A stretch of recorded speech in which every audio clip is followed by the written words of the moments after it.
why is it that Michael Jackson, Avicii, and even Linkin Park, why do they commit suicide? And that's like a really heavy topic, and I hope I do not get demonetized for this video.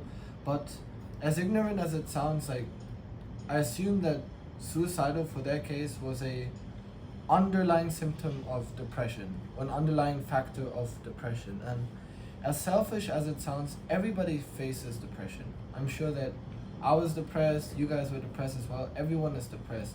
But why is it, as paradoxical as it sounds, that the top celebrities that have an abundance of wealth, abundance of popularity and fame, and essentially every type of materialistic good in their possession, how are they still depressed? And so the question beholds is, what becomes depression, or what is depression? And you know, depression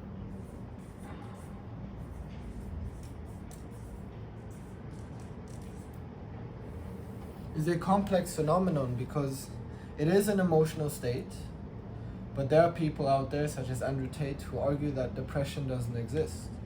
But it does exist as an emotional state. And so an emotional state is a temporary feeling. It's an emotional condition that you frame in your brain, and if you have it in your brain for too long, it evolves into a temperament, and temperament stays for months, and eventually if you become depressed for too long, it becomes cultivated into your personality. Now, I don't want to elaborate on this specifically too much, but depression is very often underlying, or has underlying factors of loneliness and boredom. For me personally, these are the two biggest underlying pillars of depression, but obviously there are endless, right? There's probably many other reasons for why one might be depressed. But in many cases, in many macro cases, if you're depressed, you're either bored or lonely. And so these two often come interchangeably. They can often mean the same thing. But in my opinion, depression is a substitution of happiness. It literally is. Logically thinking, it's a substitution of happiness. And so what is happiness then? Now, happiness is difficult to explain because philosophers such as Socrates explains that happiness is from within. Happiness is from within. From within. And there are other people who believe that happiness is from outside. And we call this hedonism, actually. Hedonism.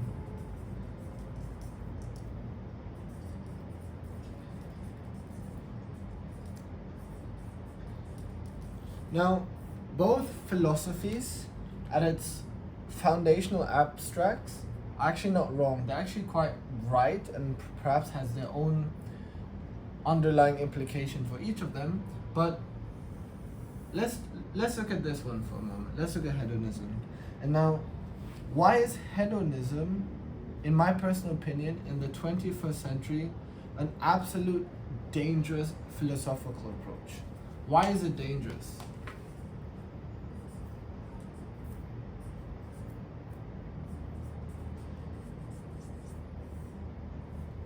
And in order for me to answer this, you guys have to understand what it means to seek after external pleasure. And so I'm gonna give you guys a foundational structure which is often simplified into Maslow's hierarchy, but it's missing a crucial element. And so that's why I don't call it the Maslow's hierarchy. I call it the transcendence, if I spelled that correctly, hierarchy. And so why do I call it transcendence? Because at the very top, we have transcendence. Or essentially, let's just call it meaning. Let's just call it meaning. And similarly, like Maslow's hierarchy, in the very basic foundation, we have the biological imperatives. Imperatives. And then on the second layer, we have social stability. Stability. We have wealth, social status. Status. Okay? Excuse me for the short forms. Social stability, social status. So you guys don't get confused. Okay, so I want you guys to understand that 200 years ago, the first layer of the transcendence hierarchy couldn't or was very difficult to fill. Now what I'm trying to say is 200 years ago, as a result of dying crops and wars and failing economies, like people literally couldn't get their basic needs on the table. Like if you don't believe me, ask your grandparents, but they'll explain to you how difficult it was back then. I don't know, communist Russia or Maoist China, how difficult it was to get food and shelter. And that goes, by the way, for most parts of the world. And so, with that being said, I'm not trying to highlight how difficult it was back then. I'm trying to say is that back then, it was difficult to even fulfill the first layer of your biological imperative. And so, what I'm trying to say is that when, back then, our great-grandparents, when they were allowed or given the privilege of food and shelter, they were happy as hell. For them, that was happiness. That gave them freedom, that gave them survivability, that gave them happiness, that gave them joy. Like the basic biological imperatives back then was for them like literally heavens, right? And so fast forward towards the 21st century, where we are literally right now, there's a problem. And it's not essentially a problem ethically speaking, because it's perfect for our survivability, and it's that we have an abundance of these two layers. So we have literally endless supply of this. And it's very difficult in today's world, unless you live in perhaps the poorest countries in the world, where this is still a huge problem, perhaps third world countries. But I assume that most of your viewers out there, especially the ones watching right now who has some device to watch YouTube on, I assume that you guys live in a nation where this has an abundance. So you have endless resource of this. And so biological imperatives, you guys have access to shelter, clean hygiene, food, delicious food, I don't know, infrastructure, highways, like education, like we live in a world, and I assume the same for you guys, is where both of this is literally given to us. It's everywhere. You can literally look around, it's there. And so for social stability, god damn it, this is supposed to be the other way around, excuse me guys. For social stability, that is the same case, because for social stability, social media has allowed us to literally connect with people around the world. And that's the great part of it. Like we were able to create friends online with people who have the same interest. We were able to voice out our stuff online. There's Twitter, there's Instagram, there's TikTok. Like social stability. And then you can argue at the same time that, oh, it's not your real friends, it's online friends. The point is, social stability has been enabled through social media. Biological imperatives has been enabled by our society, of our developing nations, our politics, and our governments. And so, what's the problem? The problem is, when you satisfy these two layers, you essentially transcend to the next layer, and so that is wealth. And so everybody who has practically satisfied these two layers, you are either chasing wealth or you're chasing social status. And now, if you're chasing social status, that is often reflected on your social media accounts. Like content creators, influencers, I don't know, people who are literally on, like, using their social media accounts. So you guys get my point. And so people who are chasing wealth is literally 99% of the people. Everyone is chasing wealth. Everybody has the dream to make money, because obviously, why not? You allow yourself freedom, you allow yourself control and whatever not you want to buy yourself with wealth. And so the problem is, and I'll come back to the suicidal point without getting, or let's just stick with depression. I'm afraid that I'll get demonetized, so let's just talk about depression. Whoops. And so here's the problem, that in most people's hierarchy, they forget about the top layer. And they revolve their entire life around chasing either social status, wealth, or both. Again, assuming that we have satisfied these two layers already, which I assume most of you guys have already, you are either chasing social status, wealth, or both. And so, what's the problem? The problem is, once you get to this stage, once you get to this layer, this is where the most confusing shit happens. This is where stuff just doesn't make sense. Because I have literally been there. And so imagine this is you, and you have reached that 0.001% stage. Let's just say, because it's very hard to achieve literally both. A lot of people, have a lot of wealth and they don't have social status, or the other way around. A lot of people have social status but not a lot of wealth. And so if you have both, let's just assume you have both, you are literally within that 0.01%. And so the confusing shit is literally, once you reach there, you just have to hypothetically imagine like you have everything that you want. You are popular, you are famous, you have wealth, you can buy anything you want, you can drive fast cars. I mean, by all means, this is not me, just as of yet, but I have been in that position where I realized, okay, you know what, perhaps I can enjoy the finer things of life. And that has, put me at that position where I'm like, is there more to it? And so that's my point. So once you reach that position, which I'm literally facing right now, it's like you feel empty. And it's hard to explain because it's like a deep psychological feeling. It's not just empty as in you're bored, you're sad, or you don't know what to do. It's just empty as in like it's not fulfilling. Like there's no meaning. And so again, it's hard to explain this if you guys haven't reached there yet, but my point is, when you reach there, you'll actually feel empty.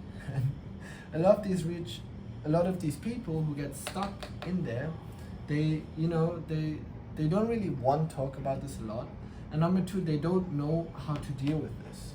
And hence, what I mentioned earlier, such as Michael Jackson or Avicii, Linkin Park, or other celebrities you guys know who has committed suicide, they are in that stage and they don't know what to do with it. And I like to call this the rock star phenomenon, because then what you do is you literally circulate in circles, you literally revolve your entire lifestyle around hedonism.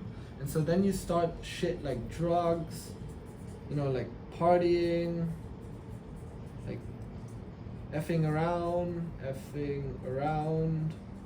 like doing stupid stuff, essentially. And that rockstar phenomenon is so common. So many people do that stuff. I know people within my professional football space, a lot of people do that stuff because they've reached in these two stages. They've reached in these two stages, and they just can't find meaning. It feels empty. It feels soulless. And what do? I just like revolve my life around hedonism. I seek external pleasure. I do drugs. I do partying. I have a lot of women.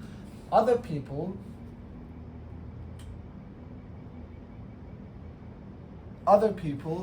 who are hyper successful, and I hope, and this is literally the point of my message, I want you guys to understand that there's one more of this entire hierarchy, because this entire structure is literally the philosophy of life. Literally, transcendence is the philosophy of life, because life is essentially about meaning and becoming a person. And I don't want to go too deep into this. The point is, you are missing the final component. And so what is the final component? The final component is the pursuit of something meaningful.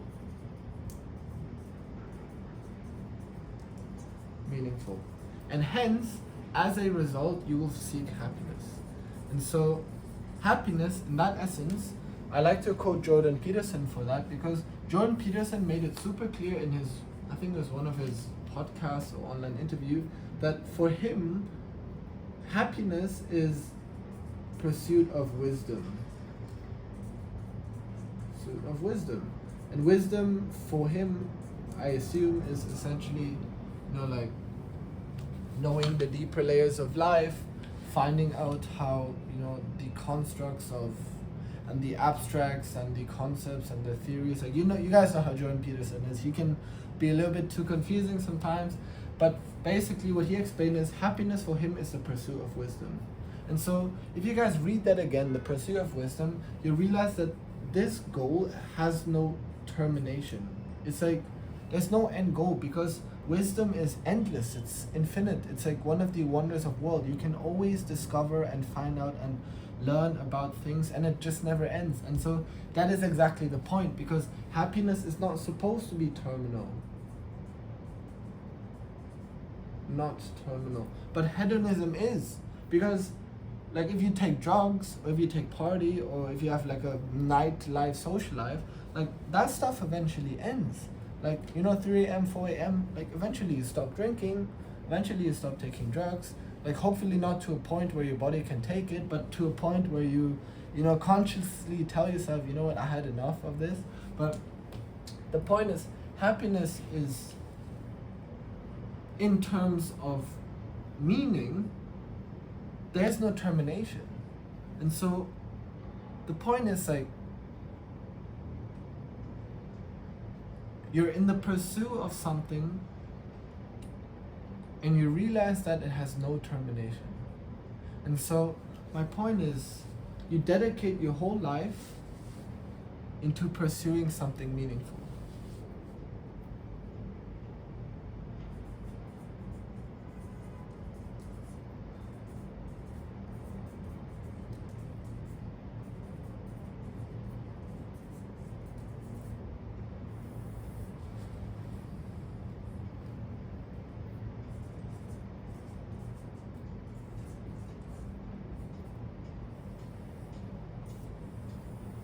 And this is what it's all about. Happiness is pursuing something meaningful. And so what is meaningful, right? Like the next logical question would be, then what is meaningful for you? And for a lot of people, you guys, this has probably been illustrated within religion, for example, that happiness could be a family. Like if your end goal, and this is perhaps, I assume, for a lot of females out there, their end goal is, or their pursuit of something meaningful is to have children, or to have a family, or essentially children. And then you guys can probably ask these mothers out there that their children is their endless source of happiness. So watching the children grow, develop, becoming into a person. For a mother, that's perhaps a pursuit of something meaningful. And now, as a guy, or as a female as well, depending on who you are, I'm not trying to discriminate here, but the pursuit of something meaningful for you can be a dedicated life work.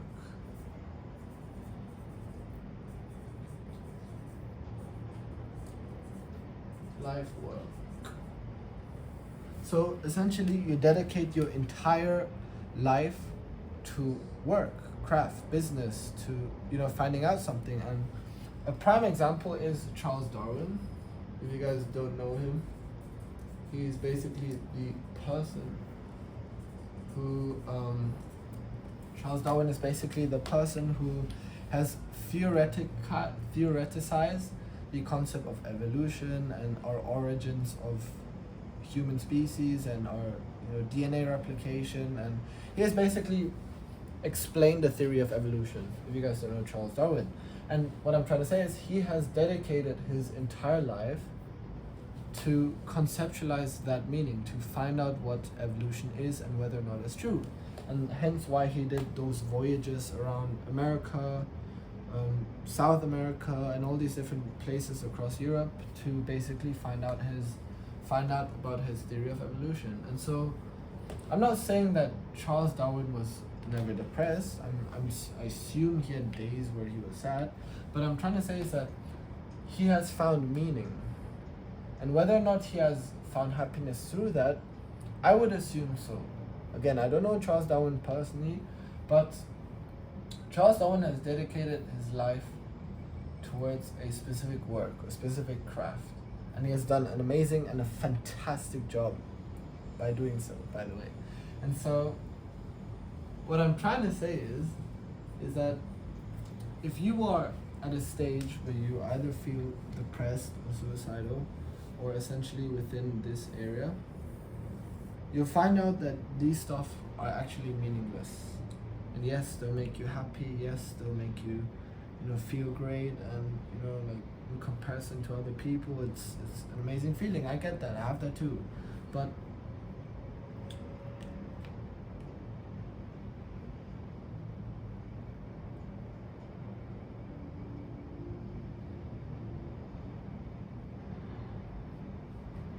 find out what this is for you. And I don't want to sound too religious, but for me it has been the calling. The signs by the universe, by the creator, or by God, or whoever you believe in. This has been shown by me, by science, through science, and maybe a way for you to find out your pursuit of meaningful life, or pursuit of wisdom, or pursuit of happiness, then listen to the signs, because I'm sure that the universe has written or scripted or has a plan for you. Again, I don't want to sound too religious, but be open. That is my last point for the video. Be open to find out what life is meaningful. Don't fall for this trap. Hedonism, as Andrew Tate said, it is a black hole, or is a trick, or it's a trap. And hedonism, can be at times helpful, like if you're stressed, or if like you've got some shit going on in your life. But as a philosophical abstract, don't implement hedonism into its conceptual foundation. In simple terms, don't use hedonism as a philosophy of life.